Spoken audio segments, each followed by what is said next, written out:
Hi guys, Rita here. Welcome to my YouTube channel where I review African literature.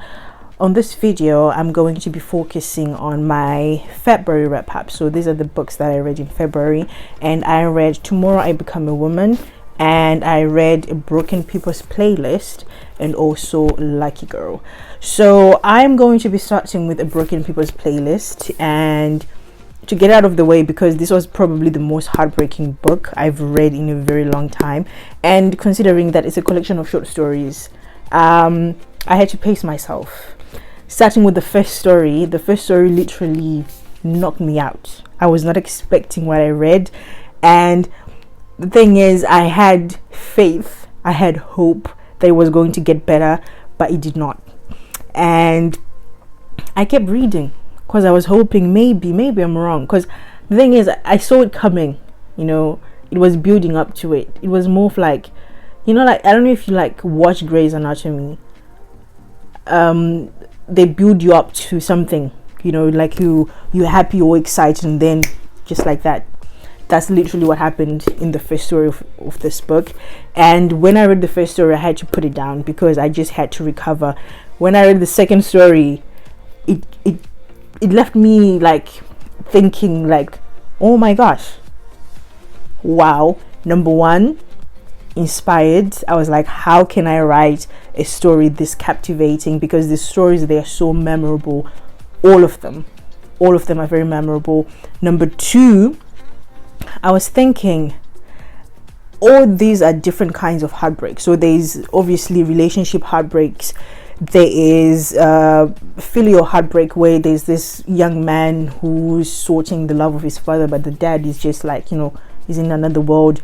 There's the brokenness of this guy. He is penal dysfunctional. I think that's what you call it, right? I think so. I hope so.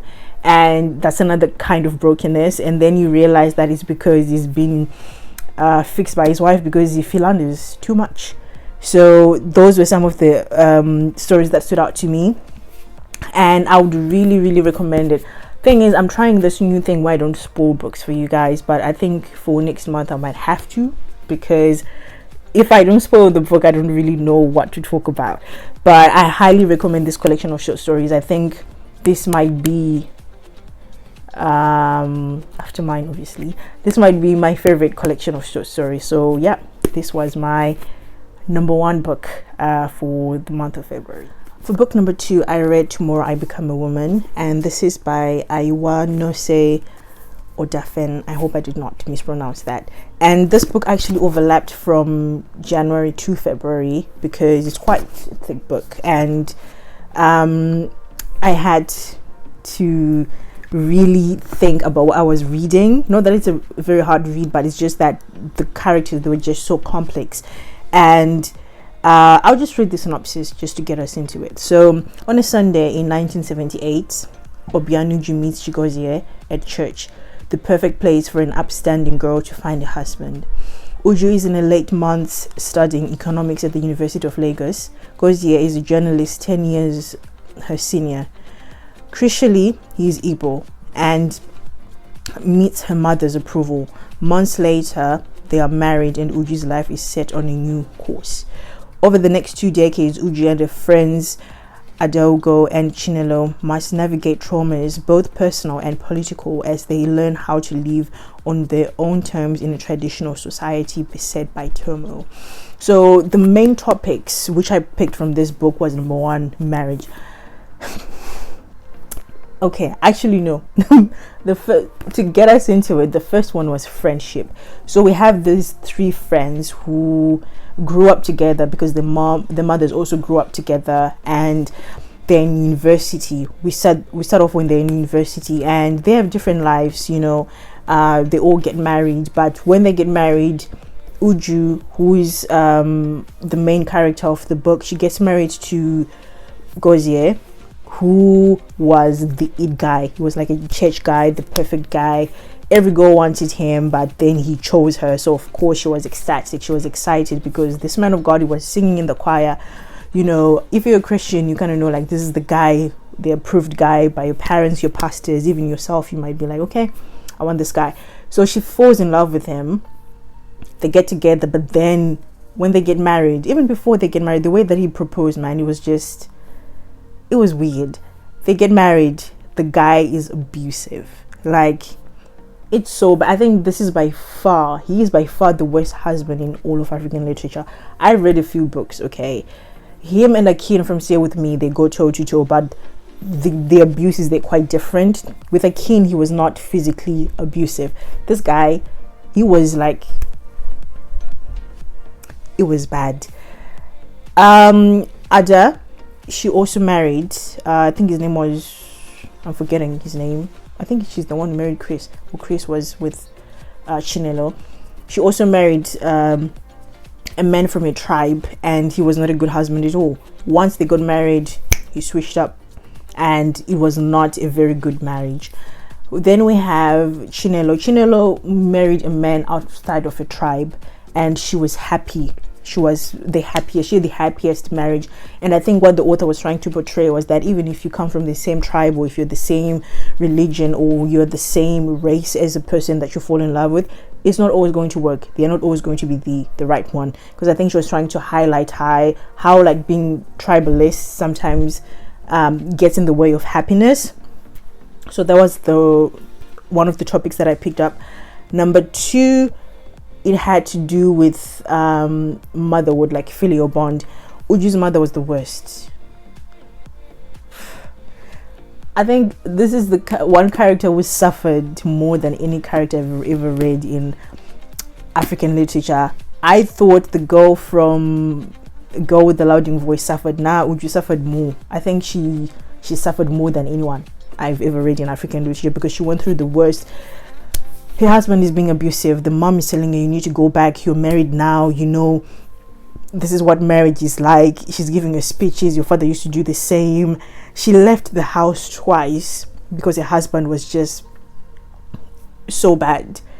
The mom kept telling her to go back, and no one could help her. Uju's dad was like, I can see what the husband is doing, but you're a woman. You need to go back and keep your house together. Her brothers beat her husband once because of being abusive, but still they were like, the mom chastised the brothers. She was like, how dare you interfere in your marriage? You need to live a marriage. All of you are not married, but you're here moving your mouths to chastise her husband and beat him. Then she told Uju to go back. She did not care that her daughter was being abused. All she cared about was that her daughter is married, she's living in a good home, the husband is rich, and all of that. She did not care about her daughter's well-being or her granddaughter's well-being at all, which was very, very bad. Because honestly, this book it really, really messed me up. Not in a bad way, in a good way, because I still had hope that maybe, just maybe, Uju's going to get a happy ending. And she had a friend who was Yoruba, who she was in love with, and he was in love with her, but because obviously the different tribes, they couldn't be together. But the guy, he kept writing her letters. Even when he moved to America, he kept writing, was it America or the UK? I'm forgetting, one of the two. He kept writing letters and all of that, but then at the end something happens. But then there's a sequel coming up, so I think that one will have more details and more information about that. But this was a very good read, and if you are someone who's looking into getting into African literature, by all means read this, because the sequel is coming out in April.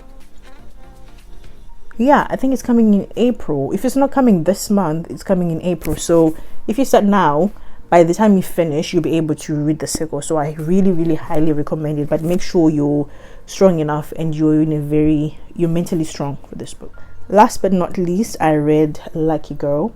So this book is based on a girl who comes from a very privileged family. Her mom, she's rich. After her dad died, she continued the business, and then they become a millionaire.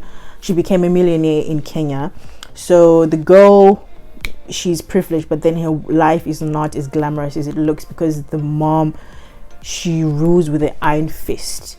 But at the same time, we also see how she ended up being like that. Number one, she's a firstborn daughter. Everything was put on her. She had to take care of her sister. She had to take care of her mom. She literally moved all her sisters and her mother into a house, and she was staying with them. So I think she never really got a chance to be a child. It seemed like as soon as she grew up, she became a parent. So she was parenting her sisters, she was taking care of her mom, and then her daughter too.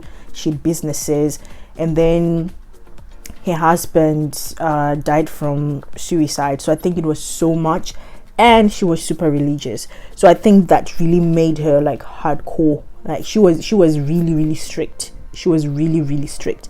So Soila, the girl, she's trying to escape that and start a life of her own. But then her mom was insisting, no, you need to go to university here in Kenya and all of that. And she was really scared of her mom until something very unfortunate happened. She felt like she had to escape.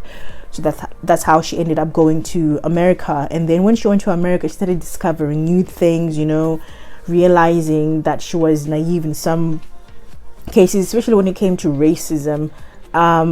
When we start reading the book when she's in America, she takes it so lightly because she had a boyfriend called Alex and a friend, and when they talked about race for her, she was like, oh well, it happens, that's how it is. But then they were like, no, this is literally how life is here. Like, we are treated differently. It's different from one in Kenya. She was talking about how they were like, I think Asians, or was it Indians, sometimes how they treated them bad, following them in the shops and all of that.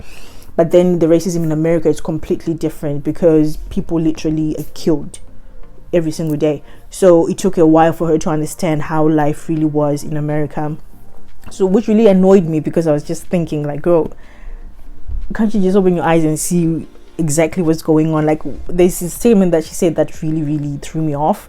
Because of that, she wasn't really one of my favorite characters. But then she grew from that, because the longer she stayed in America, the longer she saw people, how black people are treated, and also how they live in America. It opened her mind, and how she treated like people who thought like her, people who lived life like her. As time went on, she became more open, she became more educated when it comes to those things. And then we also learned that how in African households we deal with dementia, because there's a character who gets dementia, and then it's her mom. Sorry to ruin it, I'm trying not to ruin it, but I think I just cannot get over that. Her mom ends up having dementia, and then she has to move back to Kenya, and then she feels like, her life is not as great as she thought she was going to be. Like, now she's back again home, living in her mother's house, taking care of her mom, and then she's left the man that she loved because her mom did not approve. Number 2, he was not Kenyan. And number 3, she was very confused because she was very conflicted, trying to please her mom, because her mom had been there for her all her life, and then also her having to make her own decisions. She was constantly in a battle to try and see which was the right decision. So that's pretty much what the book is about, and I found it to be a bit familiar because it felt like I was reading a Kenyan version of Americana. And I think that's most contemporary fiction anyway, because it's the coming of age, finding yourself and all of that. But I felt like I'd read the book before, but it was just from a different setting. But it's a very exciting book, and I highly recommend that you read it. And yeah, I think those are the books that I read in the month of February. I read 3 books, so that's pretty good. And this month, which is March, I'm trying to read more, but I think so far I'm on 1, and that book is stressing me out. But I'll let you know more about it. And thank you so much for watching. Until next time, bye.